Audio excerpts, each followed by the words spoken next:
आज की कहानी मन का भार। काव्या बहुत बोलने वाली लड़की है, लेकिन अब चुप रहकर सबको सुनती है, जैसे उसे किसी जवाब का इंतजार हो। लोग उससे एक ही सवाल करते हैं, तुम कब तक ऐसे अकेली रहोगी? और वह मुस्कुरा के कहती है, आप सबके साथ में अकेली कैसे हो सकती हूँ? उसकी चंचल आंखें शांत हो चुकी है। रजनी जी की अनुभवी आंखें समझ रही थी कि कुछ तो हुआ है जिसने इस चंचल बच्ची को गंभीर बना दिया है। लेकिन क्या? काव्या, क्या मैं तुम्हारे पास बैठ सकती हूँ? बड़े प्यार से रजनी जी ने पूछा। काव्या ने मुस्कुराते हुए कहा, हाँ आंटी, ये भी कोई पूछने की बात है। कैसी हो काव्या? आजकल क्या कर रही हो? रजनी जी ने बात शुरू करते हुए पूछा। काव्या ने जवाब दिया, बस आंटी, वही कॉलेज और पढ़ाई। आप सुनाइए? रजनी जी ने कहा, बस बेटा, सब बढ़िया। आजकल कुछ नया सीखने की कोशिश कर रही हूँ। तो काव्या ने झूठा उत्साह दिखाते हुए कहा, अरे वाह, क्या सीख रही हैं? जिसे रजनी जी अनदेखा कर गई। रजनी जी ने लंबी सांस भरी और चश्मा बालों में टिकाते हुए काव्या की आंखों में आंखें डालकर बड़े प्यार से बोली, यही कि उन अपनों को कैसे अपना बनाया जाए जो मुझे अपना कहते तो हैं पर अपना समझते नहीं। रजनी जी की बात सुनकर काव्या की नजरें भी उनके चेहरे पर पड़ गई। भावुक आंखों से काव्या उनकी तरफ देखने लगी, जैसे कुछ समझने की कोशिश कर रही हो। उसका गला भर आया। रुंधे स्वर में काव्या बोली, नहीं आंटी जी, जैसा आप समझ रही हैं ऐसी कोई बात नहीं है। बस मैं अपना दुख सुनाकर किसी और को दुखी नहीं करना चाहती। बेटा, मैं समझती हूँ, पति के निधन के बाद यूं अकेले जिंदगी काटना आसान नहीं होता।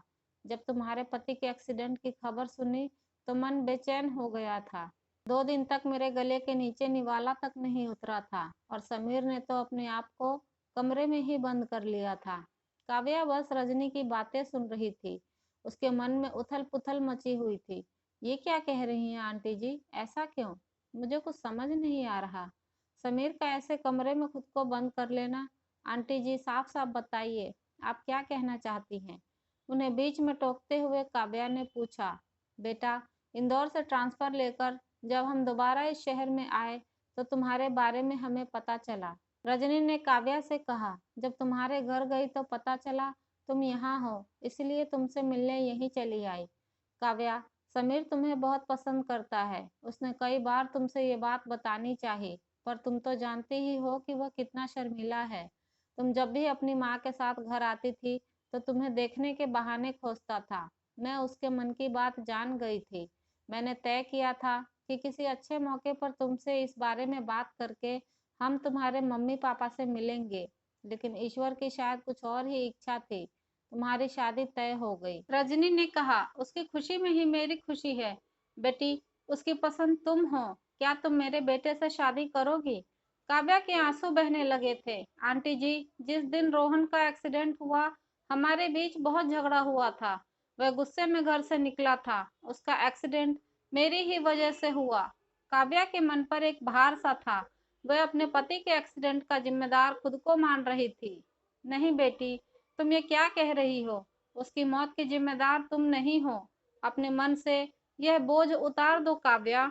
रजनी ने कहा, बेटा, जीवन और मृत्यु तो ऊपर वाले के हाथ में है।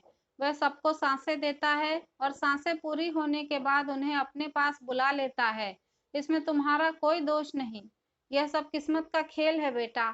काव्या वहीं बैठ गई और काफी देर रोती रही। रजनी चाहती थी कि काव्या आज जी भर कर रो ले ताकि उसका दर्द पूरी तरह से बह जाए। इसलिए उसने भी उसे रोने से नहीं रोका। बेटा, आज जी भर कर रो ले, क्योंकि मैं नहीं चाहती कि मेरी होने वाली बहू की आंखें दोबारा कभी नम हो। सिसकते हुए काव्या रजनी से लिपट गई। शायद उसके मन का भार अब उतर चुका था। वीडियो पसंद आई है तो इसे लाइक और शेयर करना ना भूलें। चैनल पर नए हैं तो सब्सक्राइब जरूर कर लें। कहानी सुनने के लिए आपका बहुत शुक्रिया।